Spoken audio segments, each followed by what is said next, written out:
ये मशीन है, axiom charger का ये मशीन है। और आज मैं आपको इस पे कुछ ऐसा बताने वाला हूँ जिसके लिए काफी लोग परेशान होते हैं और मुझे फोन करके पूछते भी हैं। तो सबसे पहले आपको हम बताएंगे कि देखिए यहाँ पे एक TL431 करके एक ट्रांजिस्टर लगा होता है। ये लगा होता है यहाँ पे।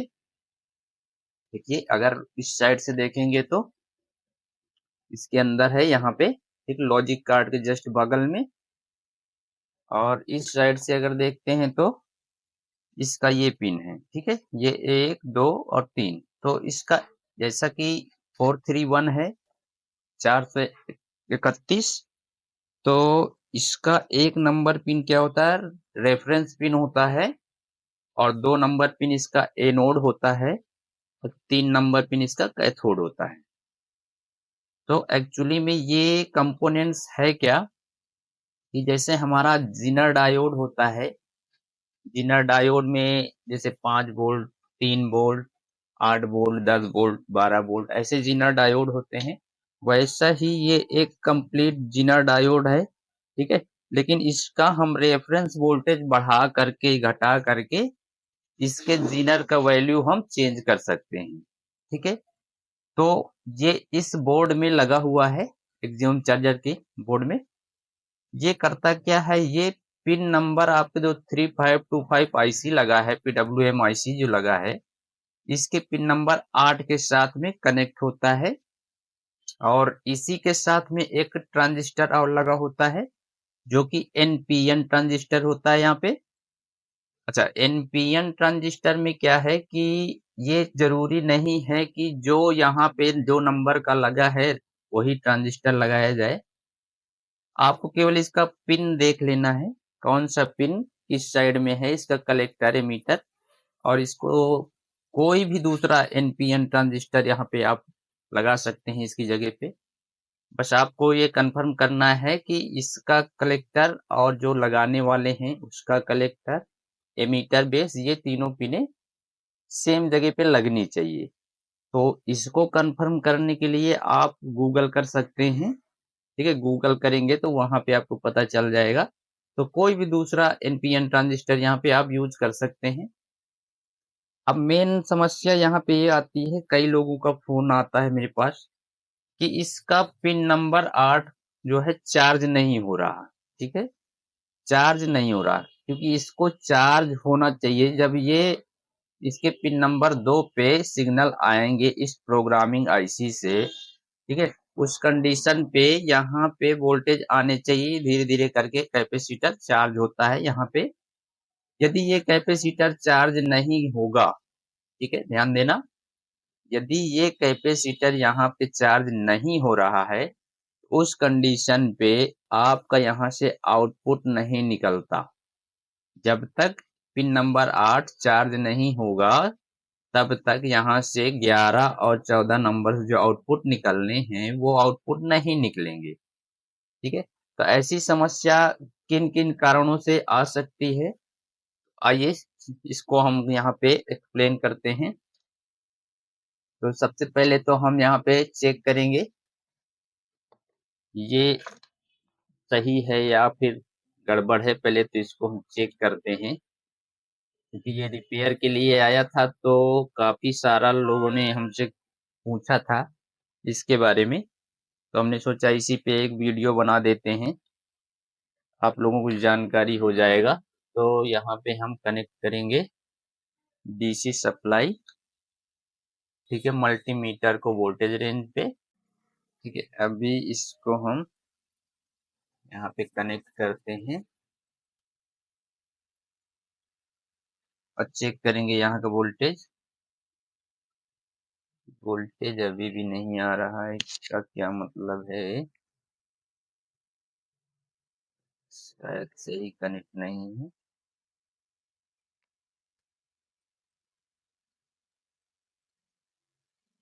और सॉरी, ये हमने उल्टा लगा दिया था इसको, इसलिए ये वोल्टेज नहीं यहाँ पे बता रहा था। तो इसको ध्यान देना यहाँ पे। अगर ये उल्टा लग जाएगा तो यहाँ पे वोल्टेज नहीं आएगा। ठीक है, अभी देखिए 49 वोल्ट यहाँ पे शो कर रहा है और इसके बाद यहाँ पे रजिस्टर लगे हैं जो कि आपका 12 वोल्ट और 10 वोल्ट का सप्लाई जनरेट करता है। यहाँ पर 10 वोल्ट और 12 वोल्ट का सप्लाई है। आप देखिए ये 12 वोल्ट का सप्लाई हम सबसे पहले ड्राइवर तक चेक करेंगे, यहाँ तक आना चाहिए। यहाँ पे आ रहा है तो ये हमारा TL431 लगा हुआ है। ठीक है, तो इस पे हम चेक करते हैं जो 12 वोल्ट का सप्लाई हमारा आया है वो यहाँ पे थर्मिस्टर के थ्रू आकर के इसके कैथोड पॉइंट पे 12 वोल्ट दे दीजिएगा इसको। ठीक है, 12 वोल्ट का सप्लाई इसके कैथोड को यहाँ पे दे दिया गया है और इसका जो रेफरेंस वोल्टेज है यहाँ पे देखिए 2.2 वोल्ट। इस कंडीशन पे यानी कि ये बैटरी हमारा 49 वोल्ट, ठीक है, 49.6 करीब चार्ज है ये बैटरी हमारा। तो इस कंडीशन पे, ठीक है, ध्यान देना इस बात को कि बैटरी हमारा अभी 49 पॉइंट तक चार्ज है। ठीक है, 49 वोल्ट तक चार्ज है। इस कंडीशन पे यहाँ का रेफरेंस वोल्टेज 2.28, ठीक है। यदि यहाँ पे बैटरी और डाउन हो जाता है यानी कि ये 48 पे आ जाता है तो यहाँ का रेफरेंस वोल्टेज भी घट जाएगा। ठीक, उसका रीजन ये है कि यहाँ से जो सप्लाई है, ठीक है, ये 48 वोल्ट वाला जो सप्लाई है ये आ करके यहाँ पे 47 किलो ओम का रजिस्टर लग करके इसके रेफरेंस पिन पे गया हुआ है, यानी कि 1 नंबर पिन पे गया हुआ है। और इसी के साथ में यहाँ पे रजिस्टर जो है ग्राउंड के साथ में कनेक्ट है जो कि 10 किलो ओम की है। ठीक है, तो ये इसलिए यहाँ पे ऐसा बनाया गया है कि ये एक डिवाइडर की तरह यहाँ पे काम कर रहा है। ठीक है, कि आउटपुट का वोल्टेज जैसे घटता बढ़ता है वैसे ही इसका यहाँ पे रेफरेंस वोल्टेज भी घटता बढ़ता है और इसी रेफरेंस वोल्टेज को हम घटा या बढ़ा करके इसके एनोड को एक्टिव कर सकते हैं। ठीक है, एनोड को एक्टिव करने का मतलब ये है कि जैसे जीना डायोड होता है हमारा, कहीं पे 12 वोल्ट का जरूरत है तो 12 वोल्ट का जीनर लगाते हैं, 10 वोल्ट का जरूरत है 10 वोल्ट का लगाते हैं, 5 का जरूरत है 5 का लगाते हैं। वैसे ही यहाँ पे इसको हम यहाँ से इसका रेफरेंस वोल्टेज बढ़ा करके इसके एनोड को एक्टिव कर देंगे। यदि ये एनोड एक्टिव हो जाएगा, ठीक है, यदि इसका एनोड एक्टिव हो गया तो यहाँ से पॉजिटिव वोल्टेज आउट होने शुरू हो जाएंगे। ठीक है, यहाँ से यानी कि बीच वाला पिन से पॉजिटिव वोल्टेज आउट होना शुरू हो जाएगा। जब ये पॉजिटिव वोल्टेज इसके बीच वाले पिन से आउट होगा उस कंडीशन पे ये जो हमारा एनपीएन ट्रांजिस्टर लगा हुआ है, क्योंकि एनपीएन ट्रांजिस्टर का एमीटर यहाँ पे ग्राउंड में है यानी कि नेगेटिव साइड में लगा हुआ है, तो जब एनपीएन ट्रांजिस्टर को पॉजिटिव सप्लाई पहुंचेगा बेस पे तो ये एक्टिव हो जाएगा या ऑन हो जाएगा। इसके ऑन होने से जो इसका कलेक्टर है, कलेक्टर वाला पिन आपका आईसी के पिन नंबर 8 के साथ में कनेक्ट है जहां पे एक कैपेसिटर लगा हुआ है। तो ये क्या करेगा, यहाँ से सप्लाई आने से ये ऑन हो जाएगा और ये कलेक्टर एमीटर को ग्राउंड कर देगा। ठीक है, यानी कि एमीटर और कलेक्टर ग्राउंड हो जाएंगे। ग्राउंड होने की वजह से यहाँ पे आपका ये 8 नंबर पे जो चार्ज होता है कैपेसिटर वो चार्ज नहीं होगा। क्यों नहीं चार्ज होगा? क्योंकि इस कैपेसिटर को एक तरफ से ग्राउंड दिया गया है और ये दूसरा सिरा भी यदि ग्राउंड हो गया तो फिर ये चार्ज नहीं होगा। ठीक है, आइए इसको हम एक्सप्लेन करेंगे एक। तो चलिए फ्रेंड्स यहाँ पे देखते हैं कि इसका TL431 कैसे काम करता है। ठीक है, क्योंकि कई लोगों का समस्या होता है इस तरह का कि इनका पिन नंबर 8 जो 3525 का पिन नंबर 8 होता है वो चार्ज नहीं करता है। ठीक है, यहाँ पे वोल्टेज नहीं आते हैं जिसकी वजह से इसका आउटपुट नहीं निकलता है। ठीक है, तो ये कैसे हो जाता है तो इसके बारे में देखो हम यहाँ पे 2.2 वोल्ट है, ठीक है, यहाँ पे 12 वोल्ट है और इस समय यहाँ पे देखेंगे इसके बेस पे कोई पॉजिटिव वोल्टेज नहीं है, ठीक है। तो यहाँ पे हम लगा रहे हैं एक रजिस्टर, ठीक है, ये रजिस्टर है 24 किलो का। तो इसको लगा करके हम इसका रेफरेंस वोल्टेज यहाँ पे चेंज करेंगे। तो हम इसको लगा लेते हैं यहाँ पे, सप्लाई बंद करेंगे इसका। और क्योंकि अभी हमने देखा था यहाँ 2.2 वोल्ट आ रहा, आयरन थोड़ा गर्म हो जाए।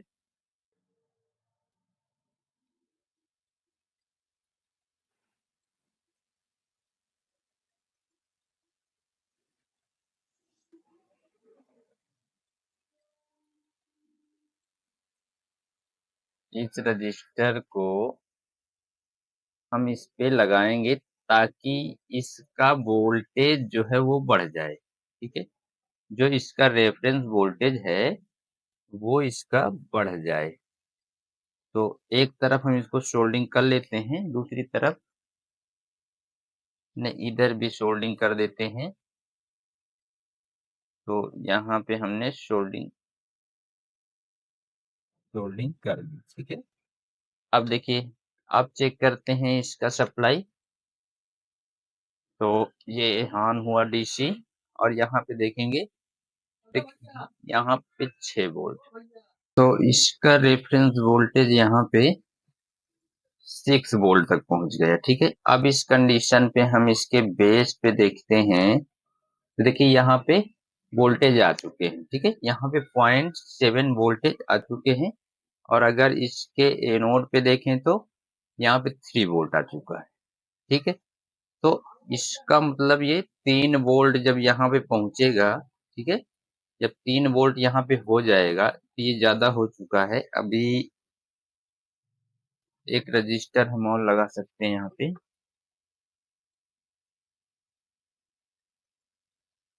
देखिए ये रजिस्टर हमने हटाया यहाँ से और अभी यहाँ का वोल्टेज देखिए 2.2 वोल्ट और इसके एनोड पे कोई वोल्टेज नहीं। तो हम यहाँ पे एक 10 किलो का लगाते हैं।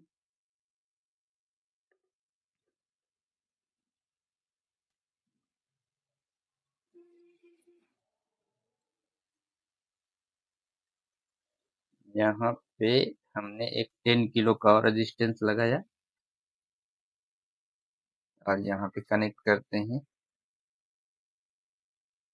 अभी चेक करते हैं यहाँ का वोल्टेज कि 5 वोल्ट, ठीक है, यहाँ पे 5 वोल्ट। इस कंडीशन पे एनोड का वोल्टेज 2.6 वोल्ट आ गया। तो इसको हम और कम करेंगे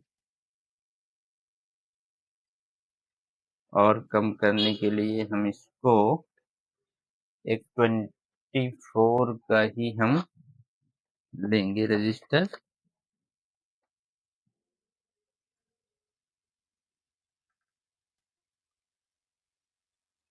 यहाँ पे हमने एक और ले लिया 24 का और इसको भी हम लगाएंगे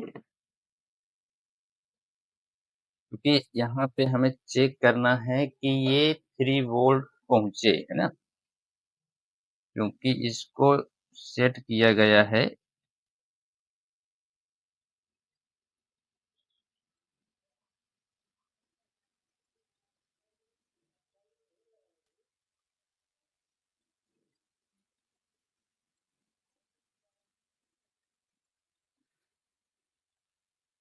तो यहाँ पे हम इसको कनेक्ट करते हैं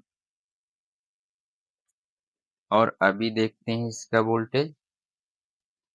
यहाँ देखिए 3.6 वोल्टेज, ठीक है। इस कंडीशन पे देखिए यहाँ पे वोल्टेज आ गए, यानी कि ये 3 वोल्ट यदि यहाँ पे हो जाएगा, ठीक है, और यहाँ पे 3 वोल्ट तब होएगा जब यहाँ का वोल्टेज 64 हो जाएगा, ठीक है। यानी कि ये यहाँ पे वोल्टेज 64 हो जाएगा, ये तब का कंडीशन होगा जब ये बैटरी पूरी तरह से चार्ज है। इसके अनुसार यहाँ पे ये डिवाइडर बना हुआ है। तो जब यहाँ पे वोल्टेज 64 हो गए तो यहाँ पे वोल्टेज आपके 3 वोल्ट पहुंच जाएंगे। जैसे 3 वोल्ट पहुंचेंगे वैसे ही इसका एनोड एक्टिव हो जाएगा और यहाँ से वोल्टेज आउट होने शुरू हो जाएंगे। अभी इसके बेस पे ये एनोड के थ्रू इस पर बेस पे वोल्टेज आ गए एनपीएन ट्रांजिस्टर के और ये ऑन हो गया। अब यहाँ पे हम डीसी सप्लाई इसको एसी सप्लाई देंगे और देखते हैं यहाँ पे ये चार्ज होता है कि नहीं होता है।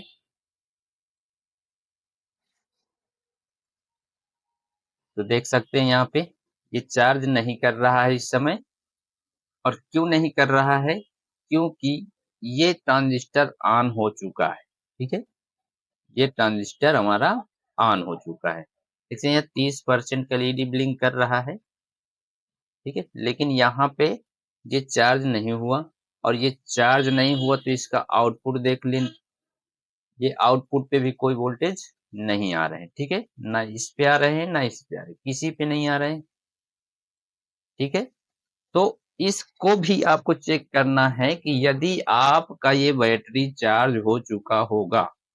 ठीक है, बैटरी आपका यदि चार्ज हो चुका है तो फिर ये चार्जिंग नहीं करेगा और ये एनोड से यहाँ पे वोल्टेज आउट कर देगा, जिसकी वजह से ये ट्रांजिस्टर जो एनपीएन ट्रांजिस्टर लगा हुआ है ये ऑन हो जाएगा और आपका कैपेसिटर चार्ज नहीं होने देगा। ठीक है, अब देखिए हम इसको हटा के देखते हैं।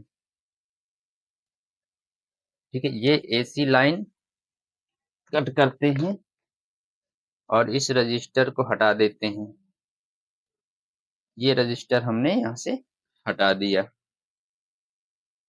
अब देखते हैं इसका कंडीशन।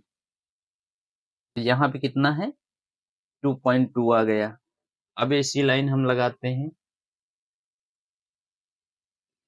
तो देखिए एसी लाइन हमने इन किया और यहाँ पे चार्ज होना स्टार्ट हो गया।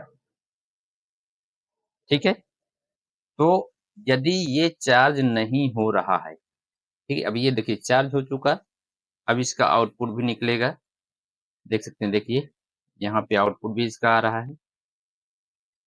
तो इस तरह से आप लोग ये समझ लीजिए कि यदि आपका ये 3525 का पिन नंबर 8 ऑन नहीं होगा, 3525 का पिन नंबर 8 यदि चार्ज नहीं हो रहा है तो उस कंडीशन पे आपको ये बैटरी आपको चेक करना है। यदि बैटरी आपका फुल चार्ज हो गया होगा तो उस कंडीशन पे यहाँ पे 3 वोल्ट हो जाएंगे और यदि यहाँ पे 3 वोल्ट हो गए तो फिर ये ट्रांजिस्टर यहाँ से ऑन हो जाएगा, जिसकी वजह से 8 नंबर आपका चार्ज नहीं करेगा। और यदि ये कैपेसिटर चार्ज नहीं करेगा तो फिर ये आईसी आउटपुट नहीं निकालेगा। ठीक है, चलिए बाकी देखेंगे नेक्स्ट सेशन में। ठीक है, अभी ये समझ में आ गया पूरी तरह से? यस।